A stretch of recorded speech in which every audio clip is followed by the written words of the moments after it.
alô pessoal, sejam todos muito bem-vindos a mais um vídeo do canal Clique Invest.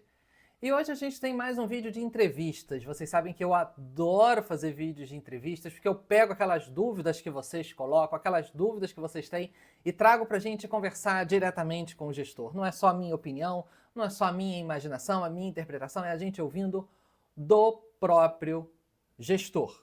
Então, hoje a gente tem a entrevista com a Érica Souza, que é a gestora do Vino11, o 20 Offices, e com o João Gabriel, que é o responsável pela parte de RI de todos os fundos listados da 20.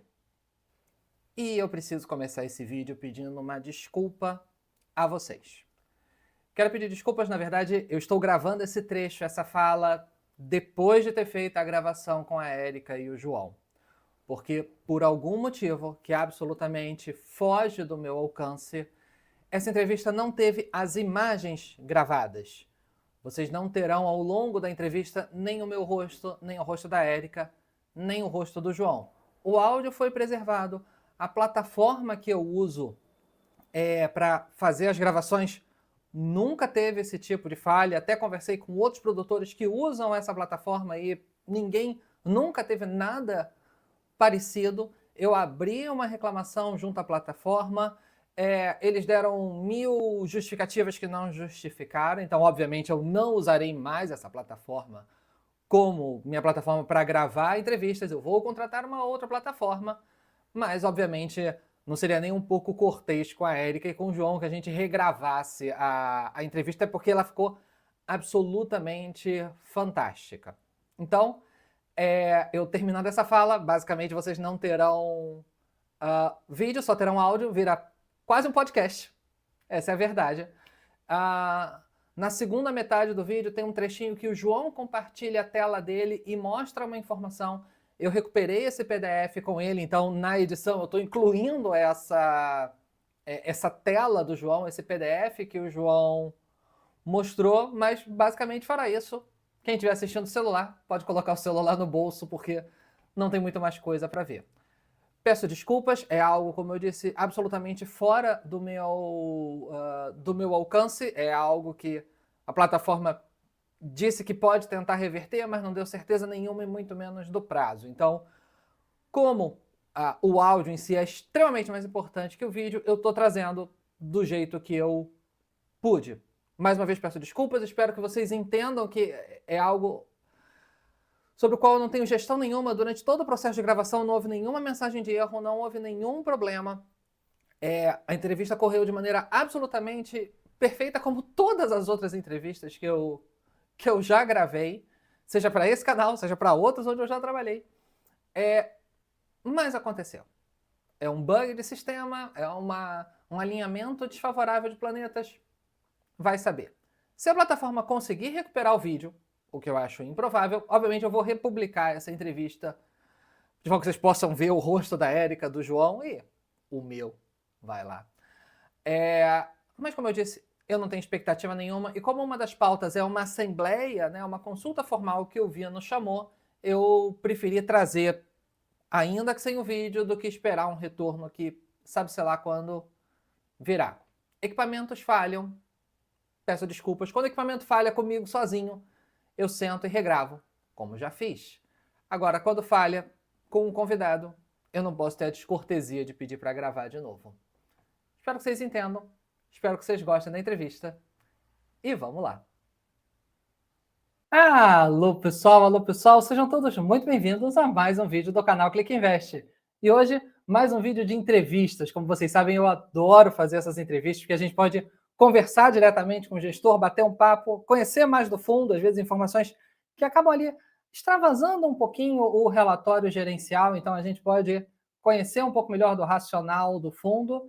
E hoje a gente vai trazer o 20 Offices, né, que é o Vino11, V-I-N-O 11, um fundo que convocou uma assembleia para fazer um split de cotas, e aí eu conversei com o pessoal da 20 e eu falei, putz, em vez de eu fazer um vídeo falando que tem essa assembleia, por que vocês não vêm e apresentam um pouco do fundo, apresentam um pouco do racional dele e dessa assembleia, dessa consulta formal? E eles imediatamente aceitaram. Já deixo aqui meu muito obrigado, e hoje a gente vai conversar então com a Érica Souza, que é a gestora do Vino 11, e com o João, que faz a parte de relações com investidores de todos os fundos listados, não só do Vino, mas de todos os fundos da casa. Poxa, Érica, poxa, João, muitíssimo obrigado pela presença de vocês aqui. Obrigada a você por receber a gente aqui. Obrigado, Nod. Sempre um prazer estar aqui com você.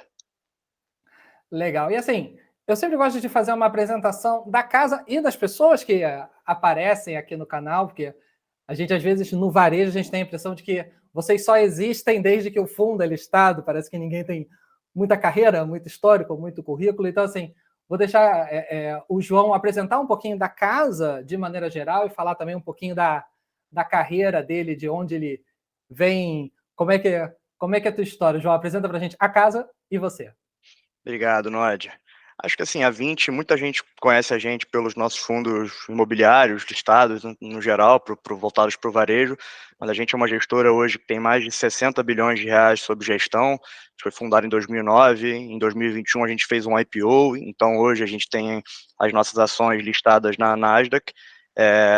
Hoje, a nossa área de fundos imobiliários, a gente faz a gestão de mais de 6 bilhões de reais em fundos imobiliários, então aproximadamente ali 10% do AUM que a 20 tem hoje sob gestão, e a 20 faz a gestão de uma série de classes de ativo mais voltadas para investimentos alternativos. Então, hoje a gente tem uma área de private equity, uma área de infraestrutura, a própria área de real estate, crédito, e também faz a gestão de ativos mais líquidos, como fundos multimercados de ações, além de uma área de wealth, soluções de investimento, e uma área de assessoria financeira.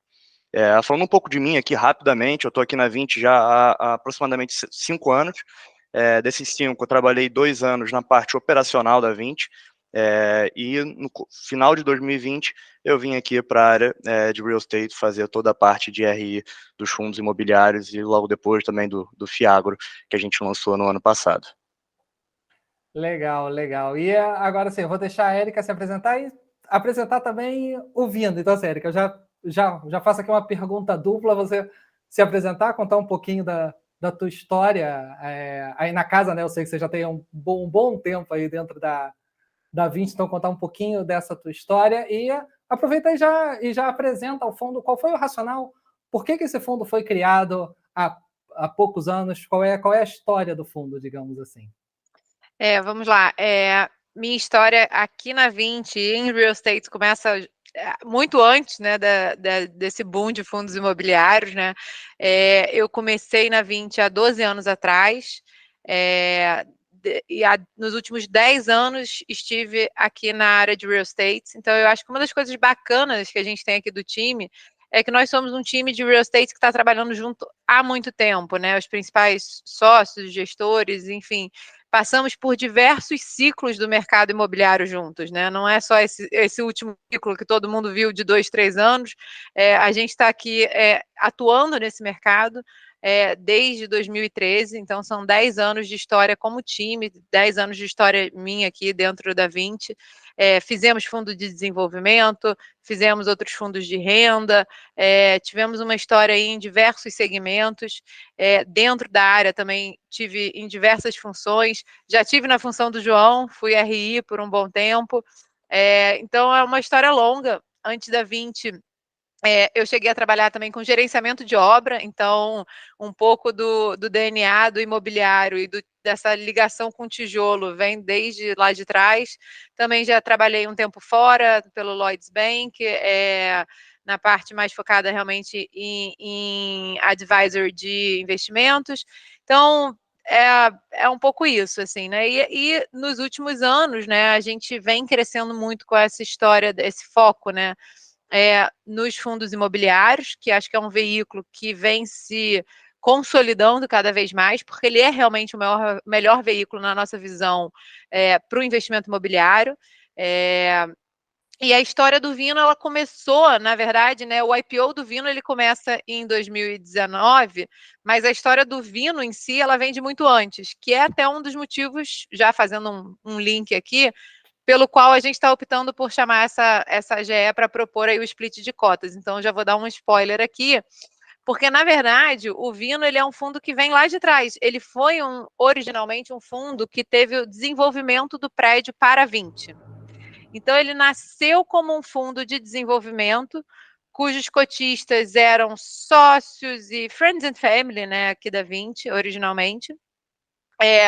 E depois, quando o prédio, né, ficou pronto, se estabilizou o contrato, né, com a própria 20, passou-se muito tempo, a gente depois resolveu fazer um investimento muito mais amplo e muito mais focado em renda no segmento de escritórios, e foi aí que a gente começou a gente transformou o Vino, né? A gente mudou o nome do fundo, a gente listou o fundo, trouxe capital para fazer novas aquisições e transformou o Vino, que tinha começado lá atrás, em 2014, 2013, num fundo de renda com diversificação e etc, né?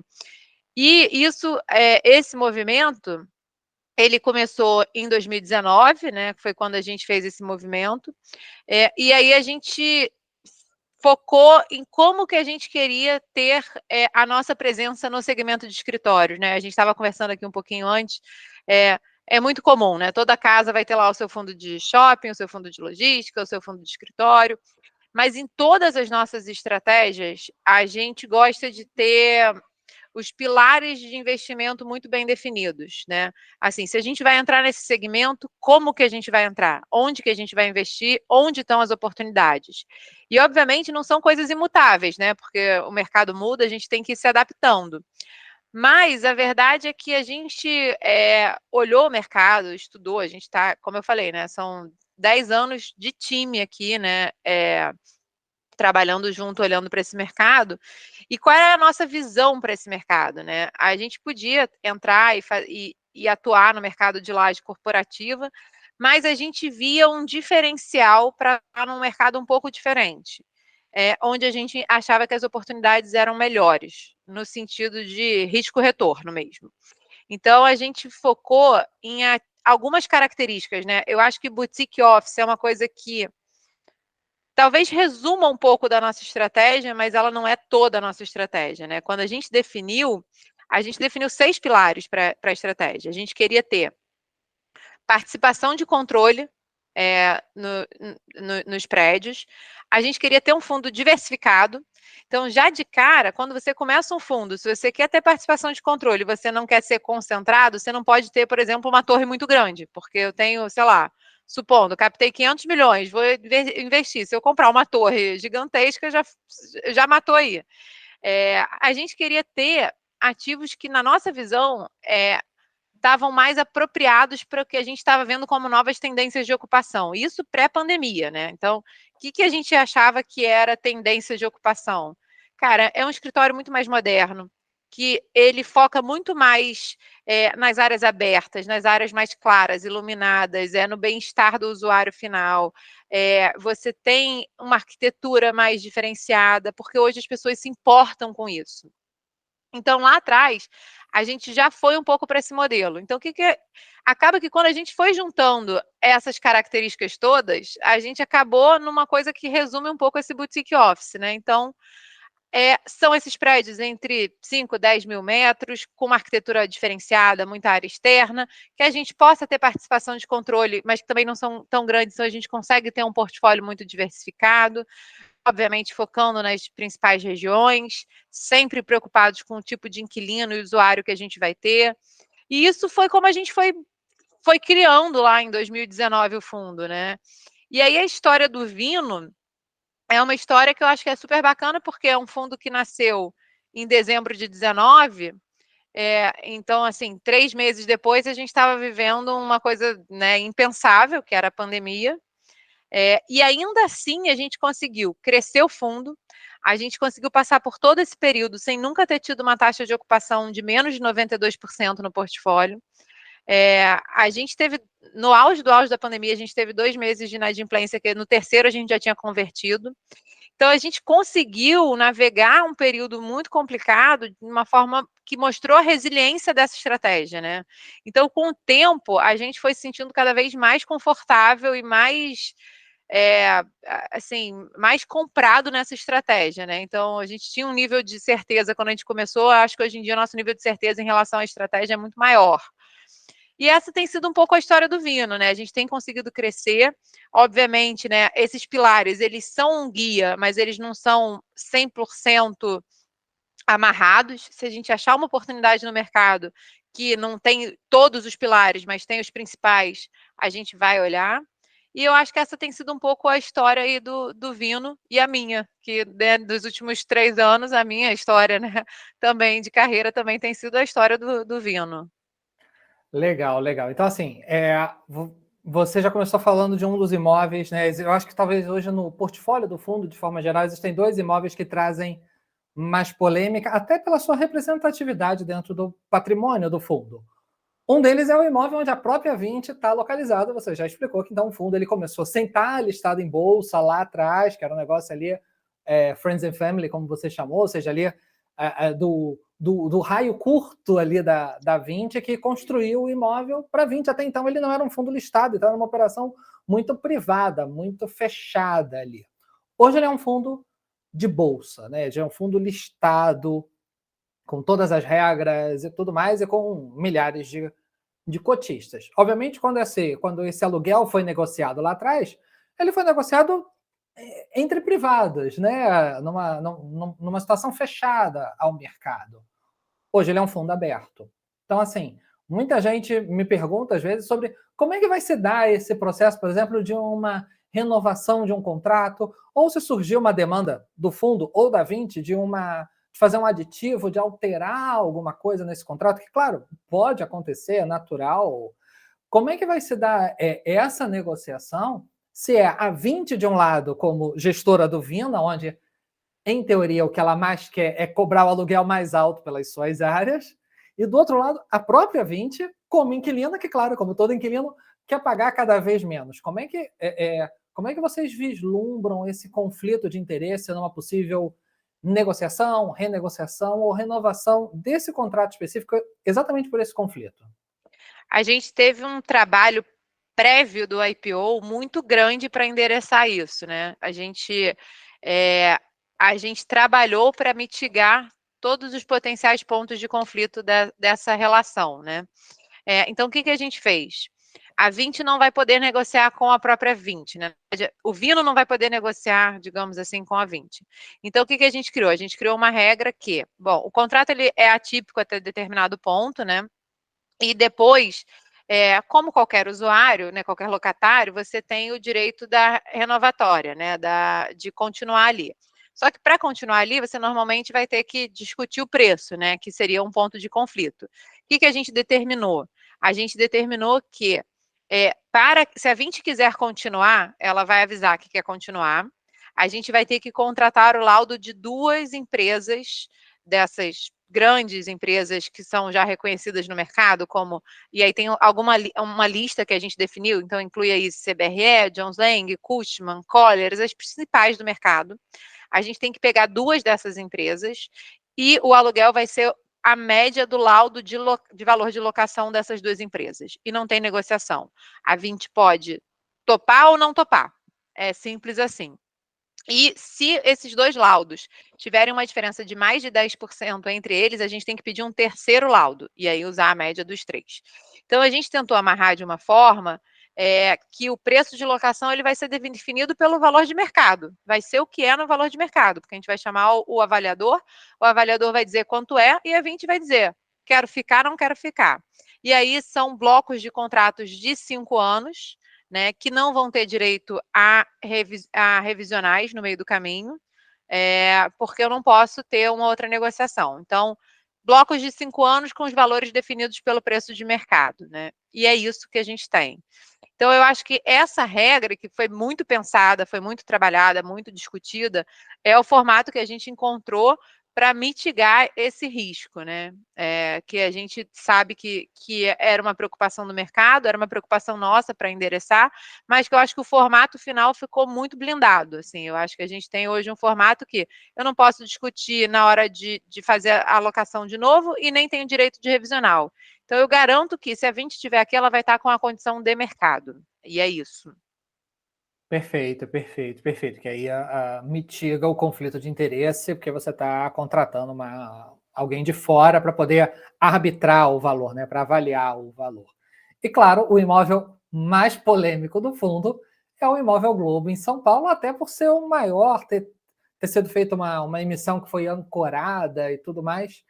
Você, na sua fala, você falou que você tem os seus pilares, mas que eles podem ser flexibilizados em alguma condição, ou um pilar ser dado mais peso do que outro. Foi isso que aconteceu no Imóvel Globo, porque ele, para o varejo, não parece ser algo muito próximo do conceito de boutique office. Então, assim, claro, você conhece ele por dentro, você conhece a operação. Esse imóvel ele veio de uma flexibilização por uma condição negocial mais interessante ou não? Ele realmente é um boutique office? Ou seja, em resumo, por que o Vino entrou nessa operação do Imóvel Globo? Eu acho que, em termos de tamanho, ele não é um boutique office, se a gente for parar para pensar nessa característica. Então, ele não é um ativo de 5 a 10 mil metros, que eu possa dizer que ele se enquadra nisso. Mas, quando a gente usa esse termo, né, do boutique office, etc., na verdade, o que a gente está tentando endereçar, até se você for olhar lá nos nossos pilares, a gente sempre... essa é uma palavra, como eu falei, ela acaba resumindo um pouco o conceito, mas o conceito ele é muito mais amplo que isso. O conceito ele está muito focado na forma que o escritório é utilizado, mais do que o tamanho do prédio ou um layout muito específico. E quando você olha para o formato que o prédio da Globo é utilizado hoje, ele tem características que a gente, se a Globo saísse amanhã, eu acho que a gente teria uma demanda incrível de procura por um prédio como esse. Porque imagina você trabalhar num ambiente que tem um pé direito de 16 metros de altura. É um negócio espetacular. Então, assim, você talvez não tenha aquela carinha do boutique office, mas quando você anda no complexo da Globo, você está imerso num lugar cheio de jardins, que você tem espaços de descompreensão por todo o complexo. Então, assim, ele tem outra dimensão? Tem, sem sombra de dúvida. É um imóvel de, no total, 40 mil metros quadrados, mas se você olhar ele em pequenos pedaços, você vai ver que ele tem todas as características que a gente acredita que são importantes em termos de formato de uso do escritório. Então, ele tem as áreas de descompreensão, ele tem os restaurantes, ele tem os jardins, ele tem o pé direito diferenciado, ele tem o formato diferenciado de utilização ali dentro. A torre passou por uma renovação feita pela própria Globo para se adaptar pós-pandemia ao novo formato de utilização dos escritórios. Então, talvez ele não tenha aquela carinha que você bate o olho e fala, mas se você for olhar ele no detalhe, você vai ver que a utilização é muito adequada ao que a gente acredita. E é óbvio que ele é um complexo como um todo. Mas, se um dia, por exemplo, a Globo saísse, na verdade, eu tenho uma torre ali de 14 mil metros, eu tenho 3 módulos de mais ou menos 8 mil cada um. Então, assim, se você compartimentar aquilo ali, você vai ver que eles são, sim, bastante aderentes. Mas é óbvio, não é exatamente igual aos outros ativos do fundo. E ele foi também uma oportunidade que a gente enxergou muito grande. A gente fez uma transação que a gente comprou em termos do que a gente chama, né, de área locável, né, a área que existe ali dentro, locada para a Globo, a gente pagou R$13.300 o metro quadrado. E ele é um imóvel absolutamente icônico, né, numa das localizações mais icônicas de São Paulo, num preço que a gente acredita que foi muito abaixo do que seria o custo que a gente chama, né, de reposição. Então, imagina comprar aquele terreno hoje e reconstruir o que existe ali. Certamente você não conseguiria fazer isso por R$13.300 no metro quadrado, né? E isso a gente está falando de área locável. Ali é um terreno que a gente tem um potencial construtivo adicional gigantesco, então aquilo ali é um pequeno tesouro que a gente tem guardado para o longo prazo, porque você tem mais de 100 mil metros quadrados de potencial adicional naquele terreno. Óbvio, você precisa comprar CEPAC, etc., mas é um potencial que, numa localização como essa em São Paulo, por si só, teria um valor gigantesco. E se você parar para pensar nessa métrica de valor por metro quadrado de área locável, eu não estou dando valor nenhum para isso. E é um ativo que a gente tem ali. E mesmo se você falasse assim, mas não vou construir uma torre nova. Se eu pegasse só esses andares da Globo, que tem pé direito de 16 metros, sem mexer a volumetria, e fizesse mezaninos, eu ainda poderia dobrar aquela área ali toda do módulo de produção, mantendo um pé direito de 8 metros para cada um. Então, assim, as possibilidades ali dentro são muito grandes.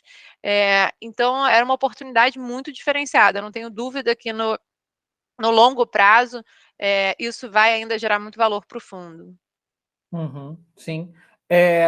Você Acho que, comentou, né, Nod, desculpa interromper, tem um ponto só que eu acho que a Erika não falou, que eu acho que é super relevante, que é um contrato atípico de 15 anos, né? Ali na Globo. Então é uma localização que é para onde a gente entende que a região de São Paulo de prédios corporativos tá caminhando, né?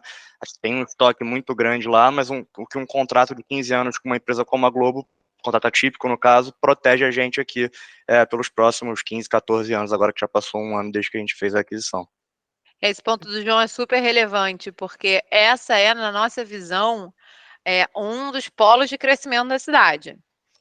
E você poder se posicionar com um imóvel que tem todo esse potencial, mas não sofrer a oscilação de curto prazo que a gente acredita que essa região vai ter, porque ela é uma região que tem mais oferta, é uma combinação muito única, né? Então eu consigo ter o valor lá na frente, né? Que a gente chama, né, do terminal velho. A gente consegue garantir isso, mas ao mesmo tempo fugir dessa oscilação de curto prazo, de correr risco de uma vacância, de uma discussão de preço. A gente tem um contrato muito, muito sólido para esse período. Agora, sobre essa questão de recolocação do imóvel, claro, se fizer muita obra, dá para fazer muita coisa. Sendo um pouquinho exagerado, se botar tudo abaixo, você faz um shopping, ou seja, dá para fazer algo totalmente diferente. Mas pensando no imóvel, ele mais ou menos como ele é hoje, sem inventar a roda, digamos assim. Se hoje, por exemplo, claro, daqui a anos, quando a Globo quiser, ou quando chegar o vencimento desse contrato, se a Globo falar, não, olha, eu só quero renovar aqui uma parte, a outra parte eu não quero renovar, ou eu não quero renovar. Claro que, de repente, conseguir um inquilino para toda essa área é extremamente complexo, né? São 40 mil metros quadrados, como você falou. Esse imóvel ali hoje, ele é facilmente divisível por inquilinos, ou a Globo pegar uma parte, sei lá, pegar a parte onde tem mais os estúdios, o pé direito alto, e a torre virar uma torre comercial mais clássica. Qual é a capacidade de recolocação desse imóvel, digamos assim, no momento de renovação desse contrato? O quanto o fundo realmente depende da Globo ou de uma obra grande, ou quanto o imóvel ele funciona sem a Globo, ou com parte sendo ocupada pela Globo? Nós depende zero da Globo, assim, ele é um imóvel absolutamente... A torre é uma torre 100% padrão, tá? E assim, na verdade a gente fala do complexo, a gente acabou comprando a quadra, né, praticamente inteira. Mas, assim, o óbvio ali seria, você pode ter a torre, você vai alugar os andares da torre, e é um play absolutamente padrão, é uma torre de alto padrão, que com a sua entrada própria, funciona independente, você vai ter um funcionamento independente. O que são os módulos de produção, eles também funcionam exatamente igual. Porque o que acontece? O que você tem umas áreas de estúdio nas pontas aqui, mas todo meio ele já é uma área de escritório, porque é onde funciona o editorial do jornal. Então, por exemplo, não sei se às vezes tem o Jornal da Tarde que passa, que você vê o pessoal trabalhando no fundo, né? O pessoal está ali filmando o jornal e tem o pessoal filmando no fundo. O editorial está no fundo. É isso. E quando você olha para a área do editorial, ele é uma área de corporativo como outra qualquer. Então você poderia tirar a Globo dali e botar funcionários de qualquer outro meio ali. A única diferença é que você tem esse pé direito que é muito alto, porque na ponta estão os estúdios, você tem que deixar o pé direito livre. Então, se a Globo saísse, e isso não é uma obra complicada, eu gostaria de fazer isso porque eu ia ganhar área locável, mas também poderia muito bem locar sem fazer absolutamente nada, porque o que tem lá hoje são mesas, pessoas trabalhando, é tudo muito normal. Você vai botar a mesa e seguir a vida. Então, você não depende da Globo. Acho que, assim, é, é um imóvel que tem muitas possibilidades. E uma delas é você continuar tudo como está e ligar qualquer outra empresa ou várias outras, né? Que é o que mais provavelmente aconteceria, porque de fato uma empresa para ocupar 40 mil metros quadrados hoje são poucas. Então, muito provavelmente você ia ter alguns inquilinos na torre, outros nos módulos. E eu acho que o módulo é uma coisa de produção, que é como a gente chama, é uma coisa que ele tem uma pegada muito bacana, assim, porque o pé direito ele torna um ambiente muito agradável. E a gente vê vários espaços, né, lá fora, de coworking e espaços até de lugares que pegaram indústrias e converteram em escritórios que ficam espaços muito bacanas. Por quê? Porque tem esse pé direito. E a Globo já tem isso pronto, né? Então, se ele sair ali, sem dúvida, a gente ia ter muita. Honestamente, eu acho que a gente teria muita facilidade em relocar esse imóvel. Sem Legal. obra, sem nada. É que eu acho que a Uhum. obra tem mais potencial, que aí é infinito mesmo. Com certeza. E, assim, tem uma outra questão que algumas pessoas levantam, que esse imóvel ele foi comprado com recursos de uma emissão que vocês fizeram, e que, basicamente, quem ancorou essa emissão, ou seja, quem botou esse dinheiro, quem botou boa parte dele, foi a própria Globo. E aí, assim como a gente falou do conflito de interesse vindo com inquilina Visc, qual é o peso que hoje a Globo tem? Claro, eu sei que, obviamente, a posição da Globo é um dado sigiloso, assim como o meu ou de qualquer outro investidor, mas, assim, o que vocês podem dar para a gente de dado oficial ou mais próximo possível de hoje quantas cotas a Globo tem, o quanto ela manda, teoricamente, numa Assembleia? Eu digo isso porque se a Globo tiver muito peso de cota, ela manda na Assembleia. Óbvio que daqui a 15 anos ela pode ter um percentual maior ou menor, etc. Mas eu digo, hoje, o quanto a Globo influencia, talvez até o João possa dizer isso melhor, já que é relação com investidores, né? Assim, o quanto a Globo interfere ou não, ou quanto ela pode interferir numa Assembleia, etc. O que você pode dar para a gente de alguma temperatura disso? Acho que não, aqui a Globo, a gente, como você falou, a gente não pode falar exatamente qual a posição dela por questão de sigilo, mas é isso, esse formato de troca de cotas não foi a primeira vez que a gente fez aqui nos nossos fundos da Vinci, no Vino foi a primeira vez, mas esse formato a gente considera muito útil no momento de mercado difícil de fazer a captação, né? Então a gente tinha a oportunidade de realizar o deal pelos motivos que a Erika comentou, mas a gente não tinha capital disponível para captar no mercado de varejo. Então, esse formato de troca de cotas proporcionou que a gente pudesse concluir a transação. Hoje, a Globo é sim um cotista relevante do fundo e pode votar como qualquer outro em matérias que ela não seja conflitada, que não tenha a ver com o ativo dela ou algo do tipo, ela pode votar como qualquer outro cotista do fundo. É uma posição relevante na época nunca ultrapassou os 25% ali, que foi um ponto de preocupação, longe disso até, abaixo de 20%, e de fato ela não tem uma urgência para vender essas cotas, mas também não imagino que não seja do interesse dela ficar carregando essas cotas eternamente. Então, na medida do possível, ela deve ir vendendo e se desfazendo dessas cotas. Um ponto importante aqui desse contrato é que a gente estabeleceu um limite de um percentual da liquidez diária do fundo que a Globo pode vender as cotas, né? Então, hoje a Globo, por exemplo, não pode vender, não se esquecer agora, se é 10 ou 20% da liquidez, superar esse limite de 10 ou 20% da liquidez diária do fundo. 20%. 20%. E até complementando aqui, uma outra coisa que pouco foi abordada, talvez até nessa transação, a gente fez essa transação com a Globo entrando de cotista, né? Então a Globo entrou na oferta, como a gente deu o disclaimer, mas a própria Vinci também entrou. Então, tamanho é a nossa confiança no negócio que a gente estava fazendo, que nós também entramos como cotista com capital próprio da empresa. Então, eu acho que isso mostra o nosso alinhamento, que eu acho que é uma coisa que poucos gestores têm da forma como a gente tem, tão direta, e esse era o tamanho do nosso conforto com esse deal. A gente acredita tanto que a gente está fazendo um negócio que é muito bom para o fundo e que vai gerar muito valor no longo prazo, que a Globo entrou como cotista, e sim, ela é parte dessa transação como venda, mas nós escolhemos alocar o nosso próprio capital naquela oferta da mesma forma, né? Então entramos lá a 54, que foi o preço da emissão, mais ou menos, acho, lá na época, nós entramos na oferta com capital próprio. Também acho que é um ponto que mostra o quanto a gente de fato acredita e que não foi uma transação só para fazer a transação, só por causa da Globo. É realmente um deal que a gente acredita como criação de valor para o capital no longo prazo. Uhum. E outra fonte de recurso dessa aquisição foi a alavancagem, né? Hoje o Vino é um fundo alavancado, né? Até busquei, é um dos fundos mais alavancados do IFIX hoje ali, quinto, sexto mais alavancado, um pouquinho mais, um pouquinho menos, já está com uma alavancagem ali de 30 altos, né? 36, 37% de alavancagem, o que é algo que gera uma resistência. Muitos cotistas, e obviamente aqui nos comentários vai vir 1000 comentários sobre isso, eu tenho certeza, de que o fundo é alavancado e isso é um problema. Há muitos investidores que têm resistência a essa alavancagem. Como é que isso entrou dentro do racional de vocês? Ou seja, qual é o limite dessa alavancagem? Por que alavancar nesse tamanho? Por que não menos?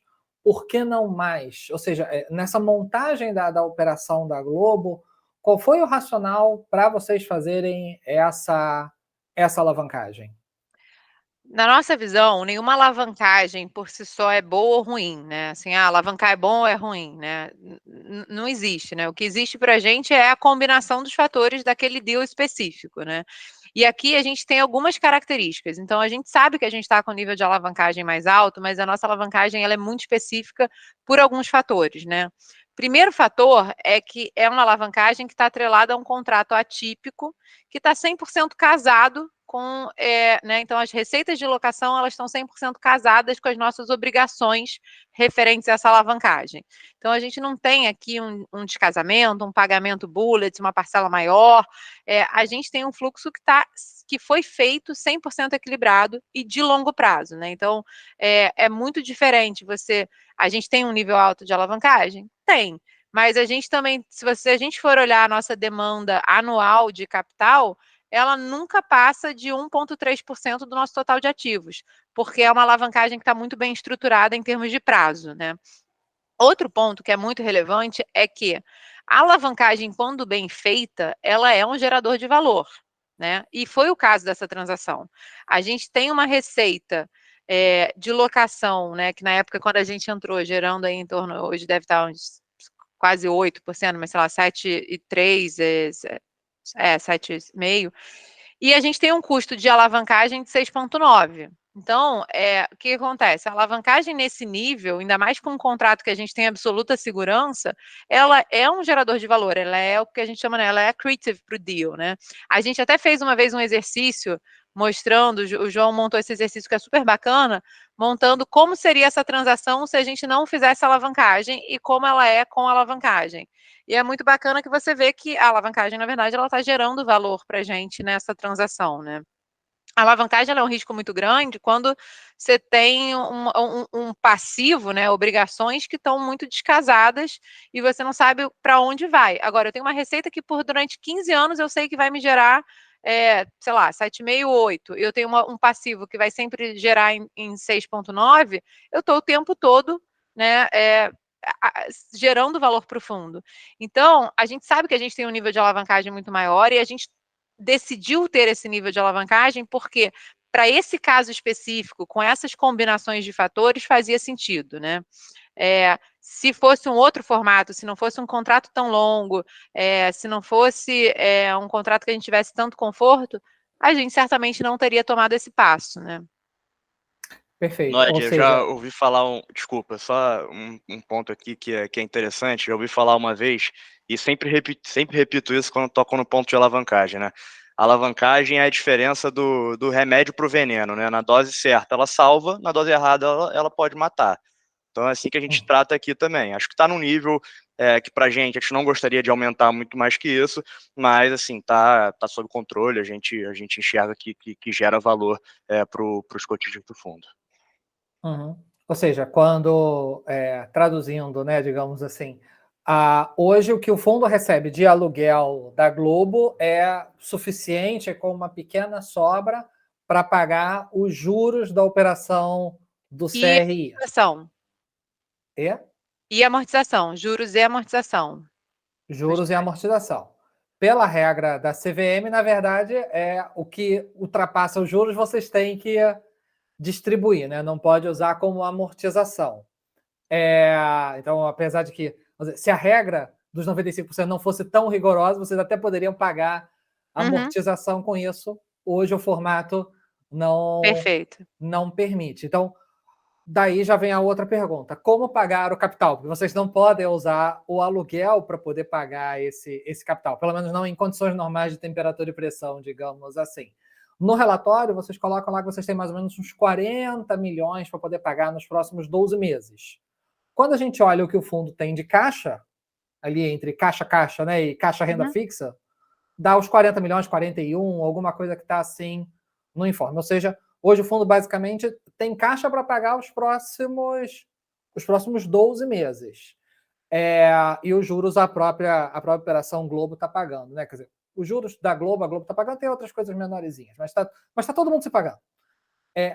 E daqui a 12 meses? Ou seja, até 12 meses a visão está bem clara no relatório de vocês. A gente consegue enxergar começo, meio e fim dos 12 meses. E para frente, ou seja, tem alavancagem para pagar, continua tendo capital. Vocês não têm capital só para 12 meses para pagar, vocês têm capital para pagar por muito mais tempo. O que está hoje, assim, digamos assim, como plano A de vocês? É vender imóveis, tentar renegociar essa dívida, rolar ela mais para frente? Como é que está esse foco agora do pagamento de capital dessas operações? Nosso foco agora é 100% na venda de algum ativo, reciclagem de portfólio, até porque esse é um exercício que a gente acha importante fazer sempre, né? A reciclagem de portfólio, ela destrava valor, ela mostra também muito para os cotistas qual é o valor intrínseco, né? Realmente, porque eu acho que as pessoas olham para o valor patrimonial, mas nem sempre elas entendem que realmente vale aquilo. Então, às vezes você faz uma transação e você mostra o que realmente vale o ativo, né? Então, até usando um exemplo que né, você mencionou aqui, eu acho que um ativo que às vezes eu tenho a impressão de que o mercado não consegue enxergar 100% do valor é o próprio prédio que a gente vinha falando aqui do BM, né, que é o nosso prédio da 20. Ele é um prédio que ele é irreplicável num mercado que tem uma dinâmica super diferente, que é o Leblon, mas que o mercado como um todo está muito acostumado a olhar para a Faria Lima. E é difícil você explicar que, olha, o Leblon, o aluguel é mais caro que a Faria Lima. As pessoas têm dificuldade com esse conceito. Então, às vezes, você trazer uma transação que marca o valor de um ativo que as pessoas talvez estejam com dificuldade de entender, tem um efeito aí triplo, né? Porque você, eventualmente, você libera resultado, você libera caixa e você libera um pouco o entendimento quase, né, do mercado, do real valor desses ativos. Assim, né? Olha, tá vendo esse valor patrimonial aqui que, né? Olha, realmente eu consigo fazer e trazer negócio nesse valor, a gente está trazendo, vale realmente isso que vocês estão vendo aqui. Então, eu acho que o nosso foco hoje, ele é buscar transações de venda. E por que a gente não está muito preocupado? Porque, como você falou, a nossa demanda de capital para amortização, né, considerando que a amortização eu tenho que distribuir, eu não posso usar, ela é uma demanda que gira em torno de 40 milhões por ano. E a gente tem 1,3 bi de ativos, né? Então, eu não preciso fazer uma movimentação muito grande para gerar o capital necessário, né? Entendi. Assim, outra forma de pagar a alavancagem seria fazer emissão de cotas. É outra forma de arrumar caixa para pagar isso. Hoje o fundo está negociando com desconto sobre o valor patrimonial. Então, uma emissão para sair teria que ser abaixo do valor patrimonial. Você já deixou muito claro que não é teu plano A, né? Teu plano A é venda de imóveis, é girar patrimônio, né? É destravar valor e tudo mais. Está nos planos de vocês, ou isso é algo tabu ou não, ou tem conversa ou não tem conversa, fazer uma emissão abaixo do VP, mesmo que seja uma emissão pequenininha, só para ganhar ali mais 12 meses, se não sair uma venda numa condição interessante?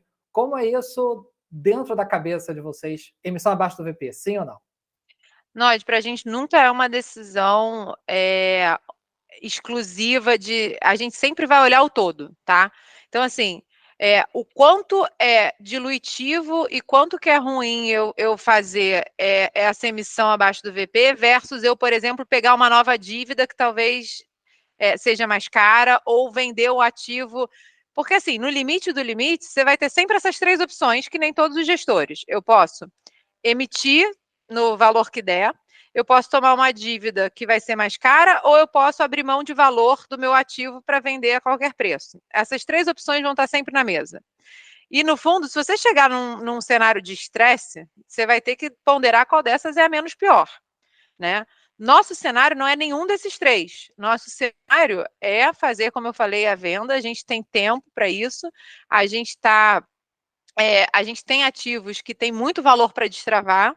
Então, para a gente, eu acho que a gente não está nesse cenário. Em nenhum dos 3, né? Nem de tomar uma dívida mais cara, nem de fazer uma venda num valor errado. Acho que não é nenhum desses que a gente está fazendo. Mas qualquer decisão para a gente aqui é sempre comparando o que vai gerar mais valor no longo prazo. Então, esquecendo esse cenário aqui, por exemplo, emissão abaixo de VP ou não, qual é o efeito para esse cotista? Eu consigo gerar mais rendimento para ele no médio e longo prazo com essa emissão? Para a gente, essa é a principal pergunta. Assim, não importa, óbvio, importa, tá, gente? Não é que a gente... Não estou falando aqui, senão daqui a pouco vamos sair emitindo. Não é isso. Mas qual é o principal para a gente? Porque senão daqui a pouco o mercado está voltando, estar acima de VP também não é o suficiente para a gente emitir, né? O que é importante para a gente fazer novas emissões é pensar: o que eu estou gerando de valor para esse cotista? O rendimento dele aumenta ou diminui quando eu faço essa transação?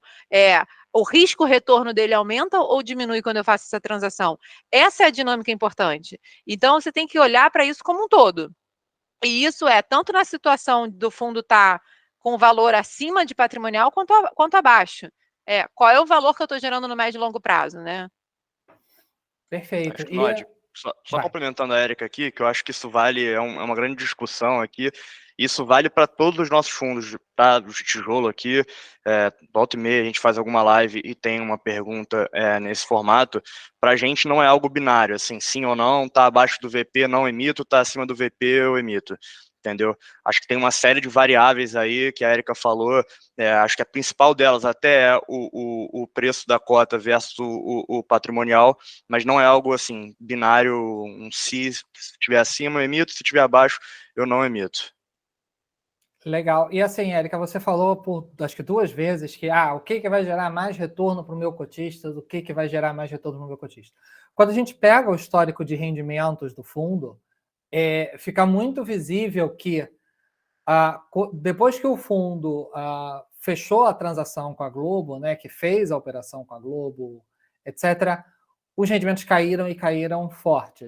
O fundo estava distribuindo ali na base 55, acho que até 65, acho que o fundo chegou a distribuir num determinado mês, e hoje só vem basicamente diminuindo, né? Estava até 34 até alguns meses atrás, agora está 31. O quanto essa alavancagem realmente foi benéfica, porque para o varejo muitas vezes fica parecendo que, putz, entrou a Globo e desandou o negócio, ou teve outros fatores além da alavancagem, ou a alavancagem, ao contrário, impediu uma queda maior, porque fica muito essa impressão para o varejo, né? Assim, entrou a Globo, o fundo foi para 40 centavos e daí só vem ladeira abaixo. O quanto isso realmente tem a ver com a alavancagem, o quanto isso realmente tem a ver com a Globo e o quanto tem alguma outra coisa. Acabou que assim, a gente teve uma série de coisas acontecendo simultaneamente no fundo, e aí as pessoas acho que marcaram a transação da Globo, né? Na verdade, o ano anterior à transação da Globo, a transação da Globo foi feita no final do ano, né? E ao longo daquele ano inteiro, a gente vinha distribuindo um rendimento não recorrente, né? Fruto, inclusive, de uma dessas coisas que a gente vem falando, né? De uma dessas vendas que destravam valor, que geram resultado. Enfim, a gente tinha feito um trabalho de gestão ativa aqui, no qual a gente tinha comprado o prédio da Freire, que tinha a loja da Renner no térreo. A gente, 1 ano depois de ter comprado esse prédio, a gente vendeu só a loja por 1,5 vezes o que a gente tinha colocado, né, de dinheiro. Ou seja, a gente teve um retorno de 40% em 1 ano. Nessa venda. E isso destravou para a gente 20 milhões de lucro imobiliário que foram distribuídos ao longo desse ano, né? Então, a gente vinha de um momento no qual, na verdade, o nosso rendimento ele estava acima do que era o nosso resultado recorrente, porque a gente estava distribuindo justamente o resultado de uma dessas operações, né? E acabou que coincidiu, né, do final dessa operação, né, do final dessa distribuição de lucro, acontecer no mesmo mês que a gente fez a transação da Globo. Então, na verdade, a transação da Globo, ela aumentou em 1 centavo, né, que até todo mundo falava, é só 1 centavo. É 1 centavo que é a base, né, enfim. Mas a gente tem a transação da Globo, ela na verdade aumentou o nível de rendimento que a gente tinha em relação ao rendimento recorrente. O problema é que a gente vinha distribuindo o rendimento, aliás, problema não, né, o benefício é que a gente tinha feito um trabalho de gestão ativa super bacana e vinha distribuindo o rendimento não recorrente dessa transação. E essa é a dinâmica de fundo, né, assim, daqui a pouco tem outra venda, a gente tem um rendimento, tem um pouco isso, né, então você tem que olhar um pouco para a base do que era o rendimento recorrente e o que é o não recorrente, né, então, obviamente, você tem os efeitos aí do dia a dia, mas o principal efeito, né, que faz a gente ter essa oscilação tão grande foi esse evento pontual que a gente teve de venda com lucro imobiliário e que coincidiu em termos temporais ser junto com a Globo, né? Uhum. Ou seja, dá para a gente dizer aqui em valores muito redondos, eu sei que ninguém vai ter o valor de cabeça aqui, eu sei que eu estou fazendo a pergunta aqui meio no susto, mas que o fundo, nesse período que ele vinha distribuindo ali, 40 e tantos, 50, assim, 60, 65 centavos, na verdade, a distribuição orgânica dele, a distribuição recorrente, a distribuição dos aluguéis dele, vinha ali realmente na base dos 30, 32, 33, 35, claro, um mês centavo a mais, um mês centavo a menos, eu tô tirando a média da média da média, eu estou pegando vocês sem os valores de cabeça, mas digamos assim, que o fundo não caiu a sua distribuição recorrente ao longo desse período, que sempre teve ali realmente nos 30, 30 e baixos, dá para a gente resumir dessa maneira? Sim, essa era o rendimento recorrente para aquele momento ali, mas a gente tinha o não recorrente. E aí a gente até sempre mostrou muito isso no nosso relatório mensal, o que é resultado recorrente e o que não é. Então, mas é óbvio que as pessoas se acostumam, né? Foi 1 ano distribuindo lucro imobiliário, as pessoas se acostumam, na hora que acaba é tipo, cadê né? Cadê o restante? Mas a gente sempre deixou isso, por exemplo, muito claro no relatório mensal. Estamos distribuindo aqui uma parte que é do resultado recorrente e tem aqui um efeito não recorrente aqui de lucro imobiliário. Em todos os relatórios mensais, todos os nossos fundos têm exatamente o que foi distribuído, o que dessa parcela de distribuição é composto por resultado recorrente do fundo e o que está sendo distribuído de resultado acumulado de alguma venda ou algo do tipo. Então, a gente sempre, em todos os fundos, é super transparente nesse quesito. E, por acaso, no Vino, acho que foi uma coincidência, esse não recorrente acabou no mesmo mês que a gente concluiu a transação da Globo. Uhum.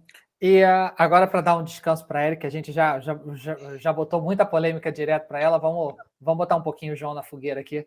A questão de formador de mercado também foi uma notícia relativamente recente do Vino, não só do Vino, mas dos fundos em geral, até por isso a pergunta mais para você, que você pode até dar uma visão um pouquinho mais macro, assim, da VISC como um todo. Contratação de formador de mercado é mais um custo para o fundo, obviamente. A XP não vai trabalhar de graça. Precisa. E, assim, você consegue abrir para nós quanto que é esse custo, seja por cota, o custo global do fundo, e realmente que tipo de benefício vocês esperam que isso vai trazer para o cotista, para a cota, para o preço, ou sei lá. Por quê? Perfeito. Acho que então, nesse caso de formador de mercado, a gente contratou a XP em 5 fundos nossos, né? O único fundo listado que a gente não contratou é o Viur, que já tem um contrato de formador de mercado com um outro player do mercado, que é o Banco Fator. No caso do Viur, que a gente sempre gosta, tanto no formador quanto no split, foram práticas que a gente testou no Viur, que era um fundo menor, a gente viu que deu certo, tentou replicar em outros fundos, né? No caso do formador aqui, que é o tema agora, a gente contratou no Viur e viu uma melhora na liquidez do fundo, uma melhora no spread ali do bid and ask dos preços de tela do fundo. Então a gente viu um valor no contrato de formador de mercado. E sim, tem um custo para o fundo. Quando a gente decidiu contratar formador de mercado para os nossos outros fundos imobiliários, a gente bateu em várias portas, fez uma cotação, e de fato a proposta da XP para esses 5 fundos era mais vantajosa. No caso do Vino, para você ter uma ideia de quão irrisória ela é perto da receita total do fundo, ela representa menos de 0,2% da receita do fundo. A gente, por contrato, não pode falar o valor exato, assim, não foi público, a gente não divulgou no fato relevante, mas ela representa menos de 0,2% da receita do fundo. E acho que qual é o ponto?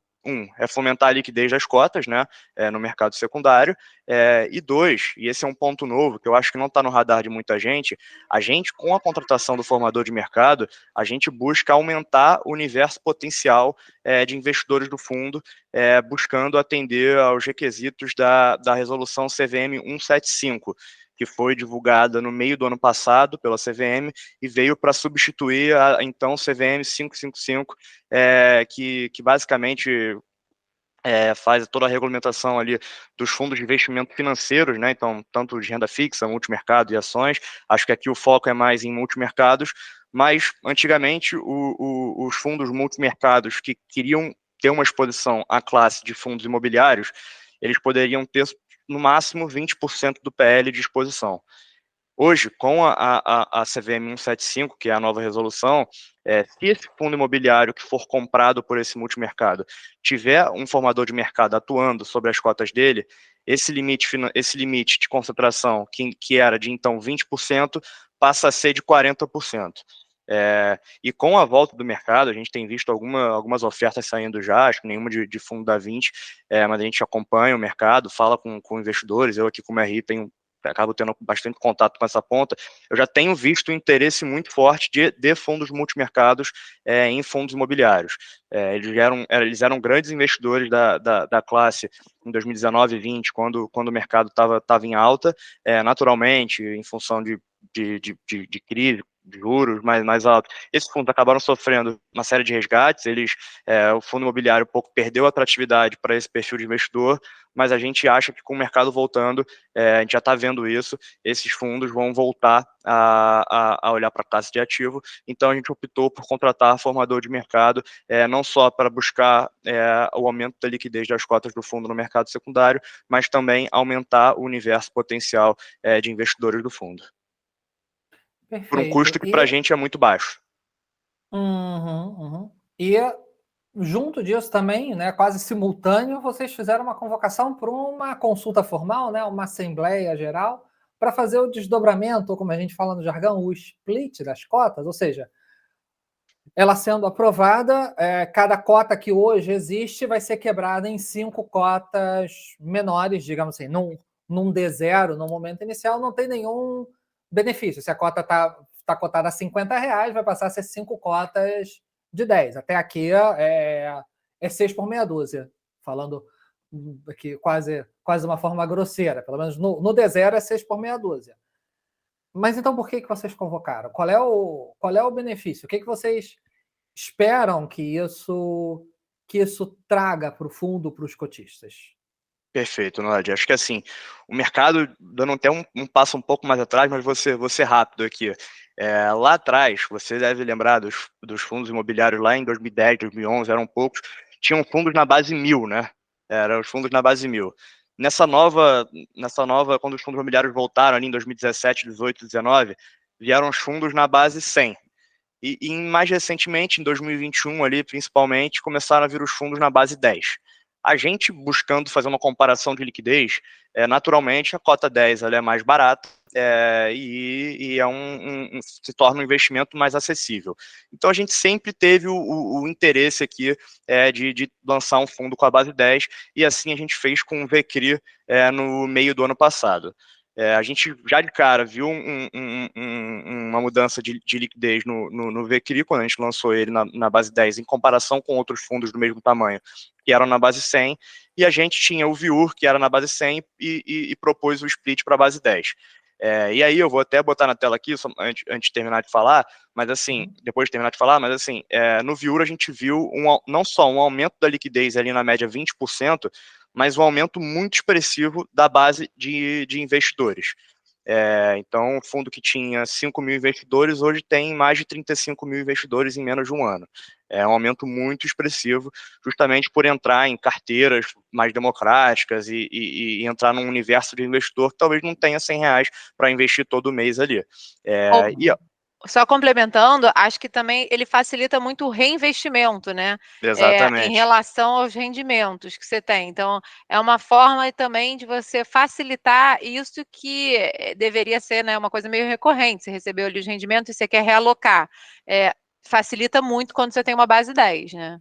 E aí, acho que assim, o Vino especificamente, e aí vai lá com o que a Erika falou no começo da entrevista aqui, o Vino ele foi criado em 2013 para o desenvolvimento do ativo do BM336, e quando a gente decidiu listar o fundo, ele foi listado ao valor patrimonial que ele tinha na época, que era ali de R$ 63,50.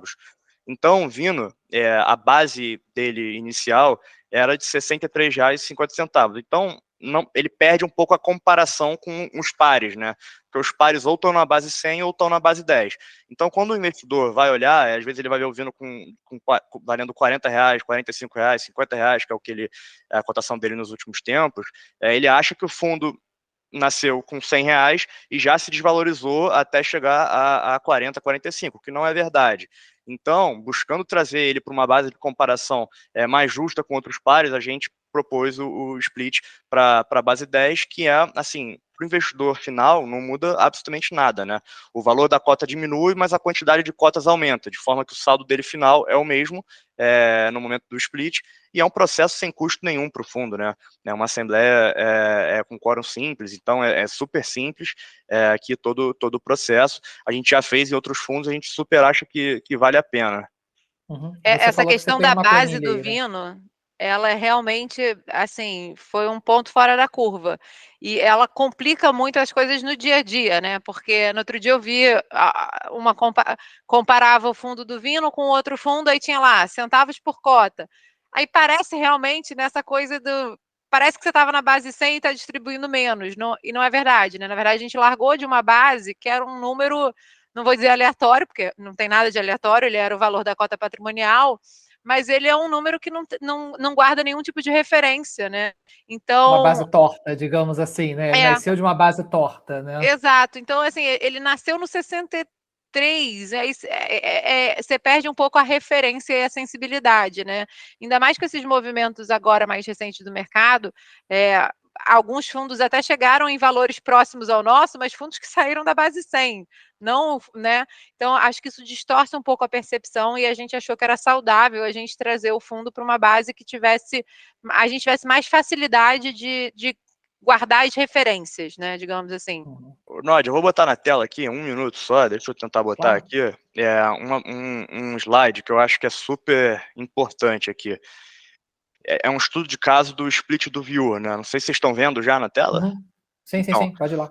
O Viewer, o fundo nasceu em junho de 21, com cerca de 3 mil cotistas, e até maio de 22, a gente tinha ali 4.400 cotistas. Era uma média de 105 novos cotistas por mês, né?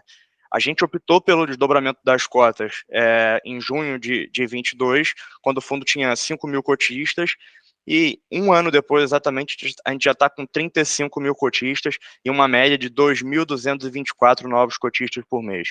Então é um número que nossa visão é muito impressionante, assim, e a gente só acha que só tem isso vai converter em liquidez, no fim das contas, né? É melhor para todo mundo. A liquidez, o aumento, ele é um pouco mais tímido, não é nessa dimensão, mas ainda assim é um aumento relevante de 20% na liquidez média do fundo. Então é um estudo de caso que a gente se inspirou bastante aqui para propor isso para os cotistas do Vino. E assim, esse aumento de base de cotista, o Viewer não fez emissão, né? Ou seja, é crescimento orgânico, puro. Assim, exatamente. Não teve emissão nenhuma, 7, foi só a primeira. 8, mas não teve emissão, que claro, a emissão sempre acaba puxando, né, alguma coisa assim. Você já até explicou que é quórum simples, então, quer dizer, não depende, tem que chegar a X número de cotas, não tem nenhuma burocracia disso. E como é que é a burocracia de voto? Ou seja, aqueles que são cotistas hoje do Vino e que queiram participar, eu acho que todos devem participar, ainda quem seja contra, eu acho que tem que votar, seja a favor ou seja contra. Qualquer decisão, quanto mais gente tem votando, mais mais certeza o gestor e o administrador têm daquela decisão, digamos assim, mas para quem quiser votar, como é que é o procedimento? É e-mail, é entrar num site, sinal de fumaça, o que faz?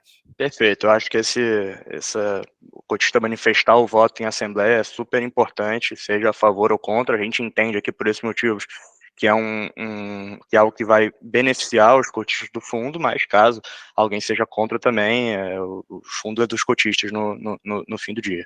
É muito simples, quem era cotista do fundo no final do dia 17 de julho, na segunda-feira, recebeu ontem um link no e-mail cadastrado na plataforma da B3, é um link de uma plataforma chamada Quore, C-U-O-R-E.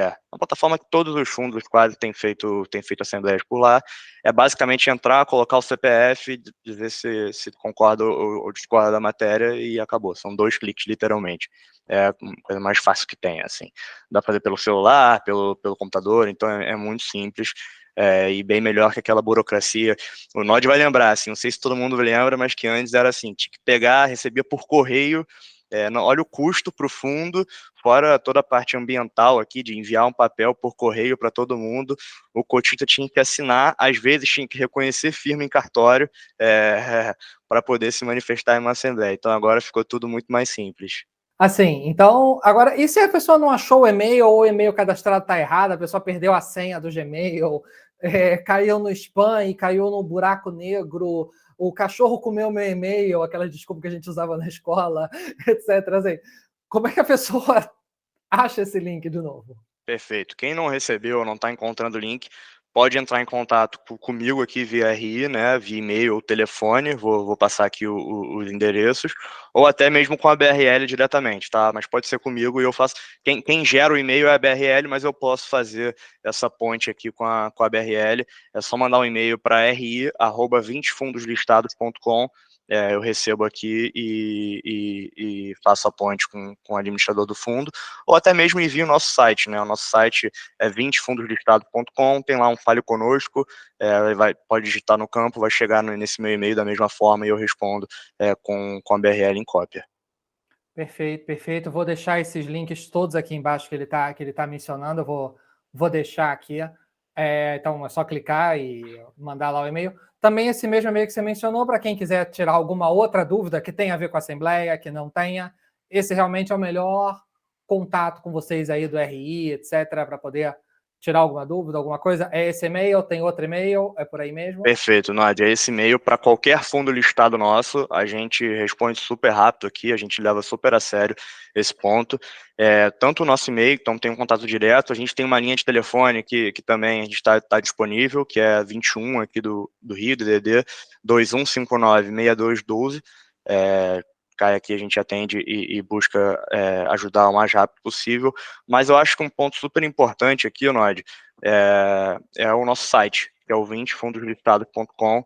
Hoje a gente tem um site super completo, com relatórios mensais, relatórios trimestrais, a gente tem um podcast mensal de resultados do fundo, mas também tem um podcast trimestral de debates de assuntos um pouco mais macro, então a gente já fez sobre política no Brasil, economia em geral, já fez sobre shopping, já fez sobre logística, então assim, a gente já discutiu sobre o próprio mercado de fundos imobiliários, então são podcasts trimestrais que são bem interessantes, mas o nosso site tem todos esses materiais de RI, apresentações, relatórios mensais, já falei, então assim, lá é o lugar que dá para conhecer mais sobre o fundo, e tendo alguma dúvida, a gente está à disposição, tanto através do e-mail quanto do nosso telefone. Poxa, assim, gente, vocês não têm noção. Aqui eu vou falar, quando eu montei esse roteiro, eu falei assim, nossa, quanto tempo vai levar para responder tudo isso? Mas eles foram absolutamente, extremamente objetivos. Então, assim, eu achei que essa gravação aqui levaria muito mais tempo do que levou, ainda mais com 2 entrevistados, isso sempre tende a estender a entrevista. Então, assim, agradeço demais a presença de vocês, é claro, e a objetividade, assim. Deixa aí mais últimas palavras para cada um. João, vamos deixar damas primeiro, sejamos cavalheiros. Se tem algum ponto assim que ficou faltando, alguma coisa que vocês queiram colocar? Érica, João, poxa, muitíssimo obrigado mesmo. Não, acho que só realmente agradecer o espaço, Nádia, é sempre muito bom ter essa oportunidade de tirar dúvidas, enfim, de explicar um pouco mais da nossa estratégia. Então, acho que conseguimos realmente cobrir tudo em tempo recorde, talvez, para tanto assunto. Então, só agradecer a oportunidade, sempre um prazer estar aqui. Beleza, Nod, muito obrigado. Foi ótimo aqui a entrevista. Você é de casa, que já é um parceiro aí de longa data. A gente já falou aqui de quase todos os fundos no seu canal, acho, mas tinha tempo que a gente não fazia uma live. Mas a gente segue te acompanhando aqui também. Eu sempre assisto aí as lives com gestores. Você consegue sempre umas entrevistas boas aí, que não é todo mundo que consegue, é super importante para o mercado. Mas só te agradecer pelo espaço aí, foi excelente. Valeu. Érica Souza, gestora do Vino 11, João Gabriel Bandeira, que é a DRI dos fundos listados da 20. Pessoal, muito obrigado. E agradeço, claro, muito a você que assistiu aqui esse vídeo. Se você gostou, por favor, não esqueça de deixar o seu like. Comente aqui embaixo alguma dúvida, algum comentário ou alguma observação. Se você gostou do vídeo, não esqueça de compartilhar com seus amigos que também podem se interessar, aquele seu grupinho de investimentos do WhatsApp que eu sei que você tem. E, claro, se inscreva aqui no canal, porque a gente tem outras entrevistas marcadas também de gente muito boa. Tá bom, pessoal? Espero que vocês tenham gostado. Um forte abraço e até a próxima. Tchau, tchau.